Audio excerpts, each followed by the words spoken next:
Welcome to Money Hangout. Every week we discuss something which is of interest to you and try and answer as many of your mutual fund questions and help you understand mutual funds better. This is brought to you by Birla Sun Life Mutual Fund and Value Research. Today we are going to talk about something very basic, very fundamental, which is how to make your savings grow and what kind of mental framework you should have. This is not about very specific, but help you understand that just saving is not enough. Making your savings grow optimally, mind you, optimally, is very important because today the kind of spending avenues available, the kind of cheap credit, the availability of everything online or tempting stuff all around us, your ability to buy all that stuff with a single click. If it is little beyond your budget, the ready availability of things being available on EMI, uh, and after that, so you are hardly left with any savings. If you have any aspiration, everything can be had right away, even if you don't have the money. But still, I think our basic value system of conservative Indian value system has been that we all are savers. Uh, yes, it could be different scale of saving for different people, but we are all still inclined to save. And after saving, we think that we have done our job. We earned, we spent, and after that we are left with something, and that is a good thing. Uh, this is where I want to say that this is not good enough. It really doesn't come, it really won't help you. Your ability to save is just one part of course, it is an important thing. Without that, your investment won't start. But after you have saved your money, it is very important that you invest it in a manner so that it starts working. And if your money is working, is not working hard enough, then it is an opportunity loss. And there is a framework which you should follow. One is that any kind of money that you have, whether you run a business, whether you do a job, or whether you are a freelancer, whatever money you make on some cycle, and generally in India we have the monthly cycle, because we pay our rent on every month, we pay our telephone bills on a month. Our EMIs are to be payable on a monthly basis. So normally, the natural cycle that we follow here is a month, and I think it's a good enough cycle. Every 4 or 5 weeks, you have to do the budgeting. So tentatively do your whatever you earn and whatever you have been able to accumulate out of your earnings. Generally, any money that you make can be broadly divided into four things: money that you are likely to spend, money that you will spend, and then you are likely to spend. The likely to spend meaning money in 2 3 months, 6 months, or money which you should not spend but it's already there. Something like an emergency fund, or something which is due in 2 months time, 3 months time, so that money can well lie there. And then quickly arriving at the stage, at a part of your money which you are unlikely to need for a couple of years, and that is the money which should be invested well, thoughtfully, and in a manner that it will generate more return. And within that, I would say that that money, the first stage of that is uh, identifying the amount of money which you need to invest. If your basic income has crossed a basic threshold, then you need to save taxes, you need to invest to save taxes. And the way to do it is immediately plan your tax saving investment. And I will take you through the very basic premise that what should be the guiding principles there. And if you are not a taxpayer but you are still able to save some money, how to go about investing it. And this is the money which should work very hard. It should work very hard because your money which lies there, if you just earn money and could keep it in your locker, the money will remain constant. It is your money, it will actually be helpful in case of emergency. But a year from now, if you have a lakh of rupees lying in your locker, it will not be able to buy something worth a lakh of rupees today, a year from now. So it goes down in value even while it is lying there, and it remains just as much. Likewise, in your savings bank account, if it is going to earn 4%, and in some banks it's going to earn 6%, it is not going to beat inflation. Also, for us, the kind of inflation numbers that we see, It is a good consolation that inflation numbers are coming down, generally speaking. But that is not our inflation number. Our inflation numbers are very different. Our inflation number is, uh, the general inflation does not factor in that you will be buying a smartphone every 2 years. There could be a lifestyle inflation. Then there are some real inflation, the cost at which we got our nursery education or school education or college education, they are going to be very different for your children. So, uh, so you have to really factor in that you will be needing a very different scale of money for the same thing that we availed or you availed. And that inflation you have to factor, and the cost of those services being very different, you have to provide for it. So you need to really work very hard. It has to be taken up very urgently, which means the net the core message, the basic thing to understand is that just saving, earning well and saving enough is not enough. You have to make your money work harder. You have to, and for that you need to quickly decide the money which you are unlikely to need for some time. You are unlikely to need for few years, and that money should be invested very carefully. And if you are going to be if you are liable to be paying taxes, then you need to make your tax saving investment immediately. Plan for it, and then look at the options. The tax saving options which we are historically aware of is, public provident fund or the provident fund of by our employer. Of course, that is not a negotiable thing, that will be deducted from your salary and invested. But beyond that, any money that you are required to invest which will save you taxes, you must, because tax save is money earned. And so quickly plan this. And if you don't do that, the opportunity loss of not getting started is very steep. And once you have crossed that basic threshold, or you are not liable to for paying taxes, then I would say that start conservatively. The same basic starter plan which I keep at the cost of repeating it. Start with a balanced fund, and get going, and do it for 2-3 years before you venture into that. You will have a lot of objections, you will have a lot of concerns. I would say that forget about the concerns. Get on with a SIP, get going. These concerns will always be there. They are always there, that the market is too high, is it a good time, you are too young to start. There will be a lot of things which will be crossing your mind. I would say that just decide the amount of money of your monthly savings, of your monthly income, which you can spare for the long term, which you are unlikely to need for the long term, and get going. You will have very pleasant surprises just 2-3 years from now. Thank you, Dhiren. Thank you. We now move to our questions for the day. This first one comes from Ajay. He says that he normally suggests holding 4 to 5 funds in a Yes. portfolio, but how does this work when he's creating separate portfolios for separate goals? Uh, Basically, when I suggest separate goals for a separate fund for separate goals, I'm basically trying to say that earmark something in your mind, because when a portfolio gets consolidated, you are unable to relate to your goals, and relating your investments to goals keeps you on track. You are committed to, you get more disciplined. Your conviction level, or your commitment to back those investments irrespective of the market conditions, because there are a lot of upheavals in the market. In case you have 4 goals and if you have 4 funds, just think of it. It is actually a mental marking of those investments. Just mark each investment. If you have a goal which is 25 years away, and you have just earmarked one investment, one fund to that, that is good enough. At your level, generally speaking, for one investor should be diversified, and that diversification can be achieved with 4 funds. And you can earmark each of these funds to that goal.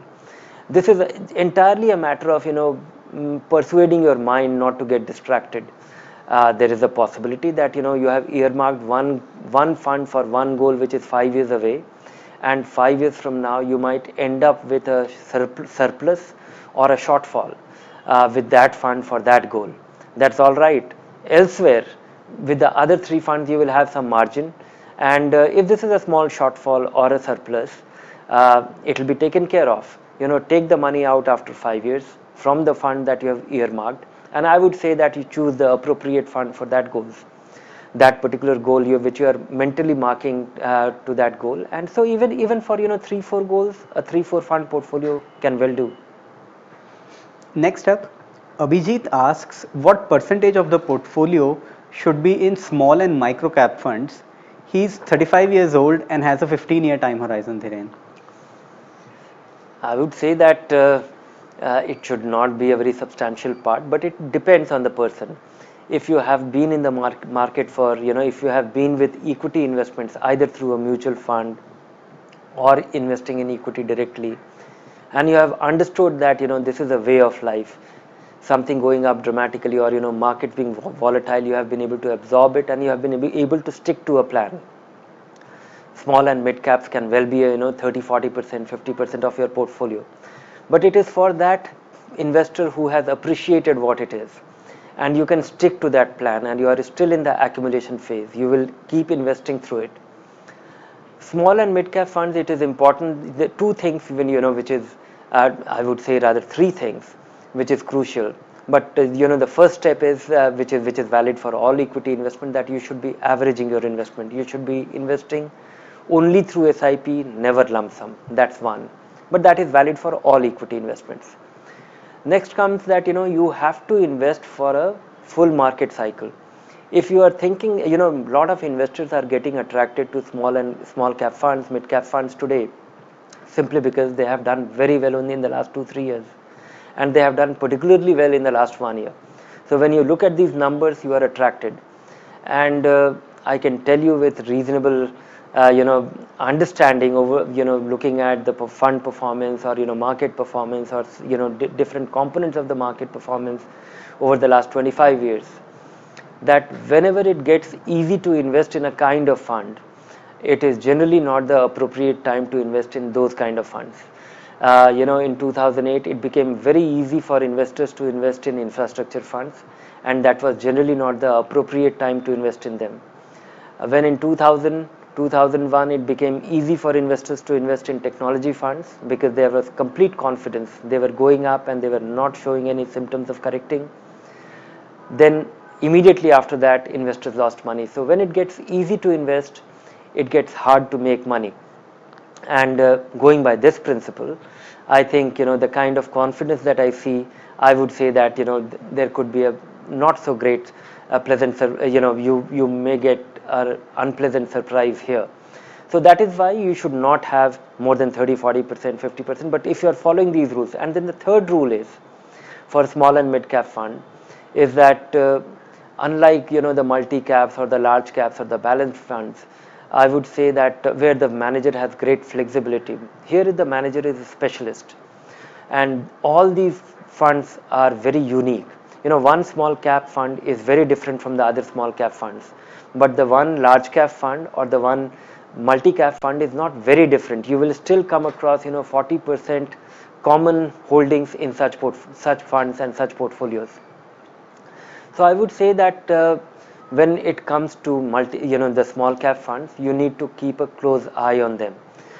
So review your investments every 2-3 years and be prepared to change them, and you will also need to particularly keep an eye on fund manager changes. A fund which you will be investing in, and if the fund manager goes away, I think you have higher uncertainty about the replicability or repeatability of that performance in future in a small cap fund more than other funds. So these are concerns. And of course, investing for a full market cycle is mandatory. Bhushan asks whether stop loss and profit booking applies to mutual funds as well. No, I would say that generally speaking, it doesn't work anywhere unless somebody is gifted or makes a living and has some instinct about trading. But otherwise, I feel that it doesn't work. And in case of mutual fund, you should not do that. I generally suggest that such investors who are looking at stop losses and getting concerned about it, they should be investing in balanced fund. It works in a certain manner as a stop loss, and in a very mechanical way. If a balanced fund is 70% equity and 30% debt, and it is rebalancing its portfolio every day, which means on all the days the market goes up, the fund manager sells a small part of it and puts it in fixed income. If equity goes down, that 70% comes down to 68%, he will move his money from fixed income to equity, and that he will keep doing on a daily basis and without any tax implication for you. So if you are concerned about erosion of capital and mutual fund investors, I'm generally referring to savers. You should not do that. If at all you are thinking of stop losses and all that, stop loss situation in mutual fund. If you are looking at mutual fund as a speculative investment, you don't know why you are investing. Mutual funds are definitely not as volatile as many individual stocks tend to be, and that is primarily because they are a diversified portfolio. One should not be trading in mutual fund very often, and certainly not for a period less than 1 year, because there is generally a 1% exit load in equity fund. If you take your money out, over and above that, if you are sitting on any gains, they will be liable for short-term capital gains as well. Sure. This next one comes from Kanchan Dhiren, and I think given the state of today's markets, this kind of question should be high on the minds of a lot of our investors. She says whether she should continue her SIPs with the market almost at its peak. Yes, that is the whole idea of SIP, that you are investing across a full market cycle, and if the market corrects, you will still be investing and you will be buying cheaper. But just in case the market remains, there is a possibility that market may not correct despite being very expensive, and there are two reasons why it may not correct. One, the flows are phenomenal. Domestic mutual fund investors, the foreign investors, they are all putting money irrespective of the market condition. So there might be a correction in a certain segment of the market, but if the flows continue, we may not see a big correction. The other is that the markets may not look expensive without correcting. There are two ways in which the market may not look expensive. Either the market corrects, or the company in which these funds are invested, or the indices or the underlying companies, their earnings, if it rises, and that is very much a possibility. Earnings growth of many of the underlying companies might make these valuations look not so expensive without correcting. So we don't know when markets will correct, if at all they will correct, or if they correct, how much they will correct. So in the absence of that, ordinary investors like us who don't have the wherewithal, and I don't think it is possible to predict that when these companies will start making more money, when many of the expensive companies will look relatively cheaper. But these are the situations. There is a possibility that market may not correct despite remaining expensive for a while. Moving on, Sarthak asks if you'd recommend him to invest in a dynamic asset allocation fund with a 2-year time horizon, Dhiren.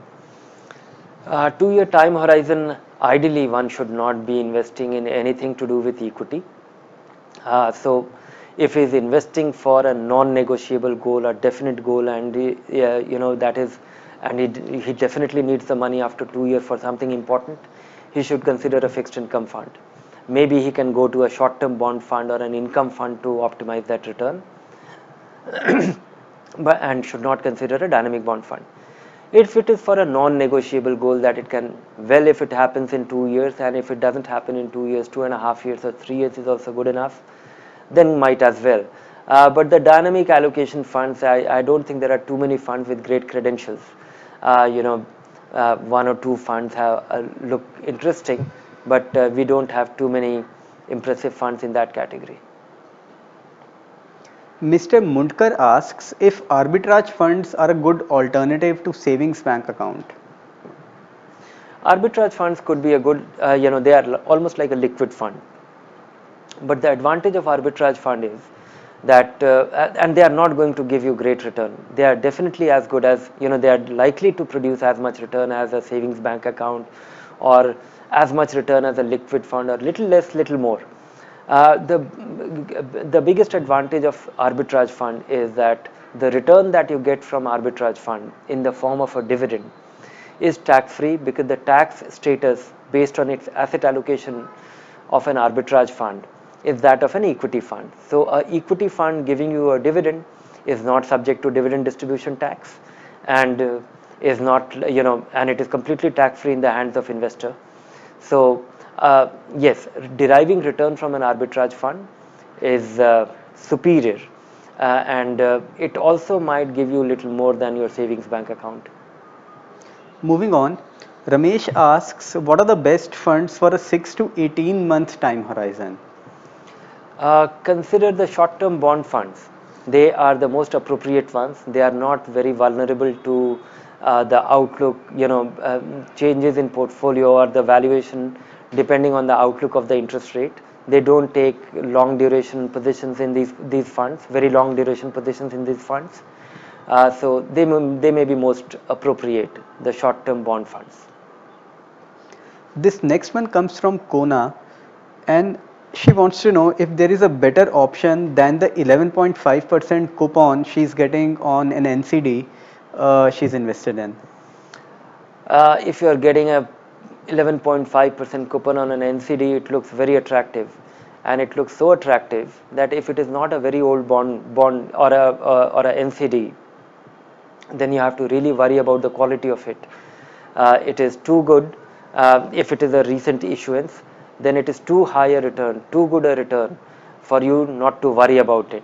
I would always urge investors, when you see very attractive return, worry about it. If it is too good, it is unlikely to be true. It will be coming with a lot of risks which you may not be aware of, because so my suggestion is that look at the rating of the NCD that you hold, and you are comfortable with that.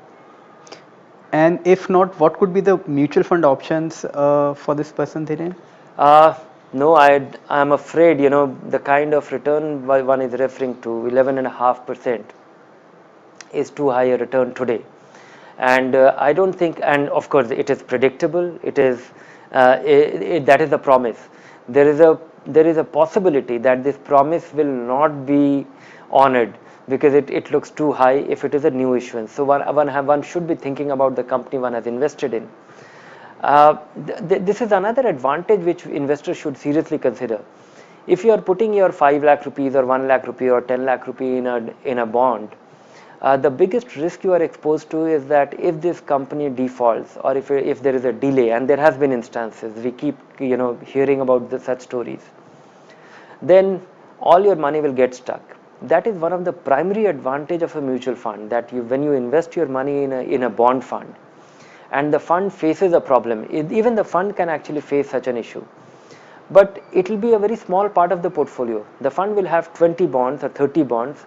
One bond will, and a good part of that bond holding will also be government securities, which are unlikely to face this kind of situation.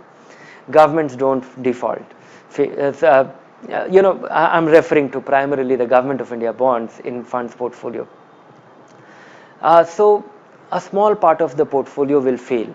Assuming you have a 10 lakh rupee invested in a bond fund, and the fund has a 3% position in a NCD which is yielding very high, and that company defaults.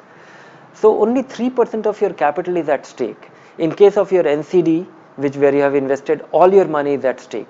So don't miss out on don't worry about the great return on your capital. You have to really worry about that your capital is also intact, and you will definitely get it. If you are going to risk your entire capital for marginally higher return, you might regret it, that it was not a worthwhile risk worth taking. And isn't that the anomaly with debt investing, that for taking a credit risk, the upside may be a couple of percentage points, but the downside could be 100%? Yeah, absolutely. This is a fact that for earning, you might earn 2% more every year, but have you worried about losing 100% of your capital? Or if your 100% of your capital you become a little unsure of getting it. So this is something which we should always keep in mind. Moving on, Joyashri asks if this is the right time to invest in a dynamic bond fund. It is always a good time to invest in dynamic bond fund with a certain time frame. And today, if you are going to invest in a dynamic bond fund, it is important that you keep in mind a full market cycle. There might be a rate cut, but most fund managers have been wrong so often that I would today I would be inclined more in terms of trying to guess my investment time frame. If I'm going to, what is the tentative time frame for which I'm going to invest? If I'm a long-term investor, I would rather, then only I will consider a dynamic bond fund. If I'm a long-term investor in a fixed income fund. Otherwise, I would think of, matching my investment time frame with the appropriate fund. Few months, ultra short-term bond fund. Up to 2 year, I will consider a short-term bond fund. Maybe up to 3-4 years, in a more predictable way. Maybe, the income funds. And dynamic bond fund, a full market cycle. I would wait for the, I will invest for a time frame when even the rate cycle will change. So yes, it can be a good time. Next up, Mr. Shirahatti asks, how safe is it to invest all of one's money in well-performing funds of a single fund house? Uh, if you have taken fancy, you are fond of a particular fund house, it's worth doing it. If you are absolutely uncomfortable with other fund companies, but generally you should not. uh, you know there is a person responsible for managing the money, and the one person is a very important person here, which is the fund manager. And many fund managers, some great fund managers, go out of favor. So how can you actually risk all your money to, entrusting it to one fund manager or one CIO or a certain company? If you are investing in 3-4 equity funds of the same fund company, generally, the whole thinking across the fund company might prevail. So spreading it over 2 people, 3 people of different companies, while might be an additional de-risking, and also might not translate into any great opportunity loss because you are fully invested. So I would say that it is wise to be spreading over um, future is not dependent on the cyclicality of performance of a fund manager. If he goes out of favor, all your money will not be at stake. We'll take one last question for today, Sure. Dhiren. Mr. Joshi says that he has a retirement corpus of about 75 lakh rupees and these are his only savings. Can he afford to learn and trade in stocks with about 10 lakh from this amount? No, he should not do that. It is hard earned money, and your mental framework is very different when you have stopped earning. Because when you are earning, and even if you lose a lakh of rupees or 5 lakh rupees, you have, it can have other implications too. If you lose a sizable amount at this stage when you have already stopped earning, so your ability to replenish your savings is not there. It can have a bad effect on your health. It can have, so look at your temperament, look at your conditions. If you would have learned it while you were still at work, that was still okay. So I would urge him, and also I would like to tell him with reasonable confidence that there might be some gifted people who make money by trading, but I don't know them. I haven't heard of too many people there, and it requires great deal of discipline, great deal of instinct. I think somebody is very deeply into it, and it requires a different temperament.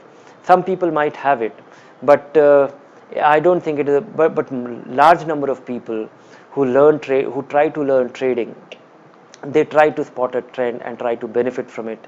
It is not worthwhile. Maybe try it out with a very small sum of money, and try it out for a long enough period. Try it out for, maybe 50,000 rupees or a lakh of rupees. Learn it for 1 or 2 years. Make sure that you have learned something which is worthwhile, and it has some kind of, and try to analyze your trades, that was it luck, or was it your thought, was it your wisdom, was it you being thoughtful, or do you have the temperament? And I think, trying to benefit from any such thing is entirely a matter of, temperament and your inclination, your instinct. So try it out with a very small sum of money, and with your large accumulation of a lifetime. Invest it carefully, diversify, invest it with an asset allocation. so that your need for income continually is met without any anxiety. And then you should have a growth capital which will protect the worth of your investments generally over a period of time. So split your money into equity and fixed income in a manner that your income needs will be supported. And if it comes to an asset allocation close to a balanced fund or an equity income fund, keep it simple. Invest in those funds. Don't invest all this money at one go. Spread it over a long period of time, maybe 3 years, because yeah, the market might be overheated. If, doing it over a long period of time, over this period, 3 years period, which even 3 year period, your 75 lakh rupee will amount to investing 25 lakh rupees every year, which means 2 lakh rupees a month approximately, and spreading it over 2 3 funds. So doing this over this time period will ensure that you are able to average your investments, prepare your investments so that it you never outlive your savings. They are always, you are not only deriving income from it, but it is all, its worth is also getting protected. Thank you, Dhiren. Any final remarks for today's session? Yes, saving is not enough. You are lucky if you are saving. If you are resisting your temptation to spend it, as we have plenty of avenues, make it work harder, and get started. Don't be reluctant. And in 2 3 years time, you will understand that you have added a new revenue stream for yourself. Thank you, Dhiren. Thank you. And thanks everyone for joining in. We look forward to your presence next week as well.